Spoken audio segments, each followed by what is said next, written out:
ఆంధ్రప్రదేశ్‌లో కొత్త కూటమి ఆవిర్భావం అనే కంటే జాతీయ కూటమి ఆంధ్రప్రదేశ్‌లో పునరుద్ధరించబడుతోంది. జాతీయ కూటమి ఎన్‌డీఏ ఇక్కడ లేదు. ఎందుకంటే ఎన్‌డీఏలో భాగస్వామ్య పక్షాలు ఇక్కడ లేవు. ఎన్‌డీఏ భాగస్వామ్య పక్షమైనటువంటి జనసేన ఉంది. అయితే జనసేన తెలుగుదేశంతో పొత్తు పెట్టుకుంది. అది ఇప్పుడు మళ్ళీ ముగ్గురు కలిసి పొత్తు పెట్టుకుంటున్నారు. అయితే ఓవరాల్ జాతీయ ఎన్‌డీఏ కాదిక్కడ. ఇక్కడ ఎన్‌డీఏ డిఫరెంట్. ఎందుకంటే తెలుగుదేశం పార్టీ వేరే రాష్ట్రాల్లో లేదు. జనసేన వేరే రాష్ట్రాల్లో లేదు.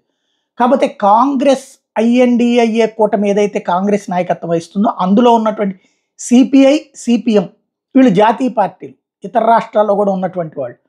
ఆంధ్రప్రదేశ్‌లో ఇప్పుడు ఈ ముగ్గురు కలిసి కూర్చోబోతున్నారు. షర్మిల తన కొడుకు పెళ్లి తర్వాత వెనక్కి వచ్చిన తర్వాత శరవేగంగా మళ్ళీ కార్యరంగంలోకి దూకింది. చాలా సిన్సియర్ అండ్ హార్డ్ వర్కర్ అన్నది నిరూపించుకుంది. తాజాగా మెగా డీఎస్సీ కోసం ఆందోళన చేపట్టడం, ధర్నాలు, అరెస్టులు అదయిపోయిన తర్వాత వెంటనే మరుసటి రోజునే సిపిఐ, సిపిఎం నేతలతో షర్మిల కలవబోతున్నారు. రాబోయే రోజులు ఇప్పుడు సిపిఐ, సిపిఎం మొన్నటిదాకా చంద్రబాబు మీద ఆశ పెట్టుకున్నారు. చంద్రబాబు నాయుడు బీజేపీతో కలుస్తున్నారు కాబట్టి ఇక పొత్తు ప్రసక్తే లేదు. కాబట్టి ఈ ముగ్గురు కలిసి జట్టుగా పోరాటానికి సిద్ధపడుతున్నారు. కొత్త జట్టుకి రంగం సిద్ధమవుతోంది.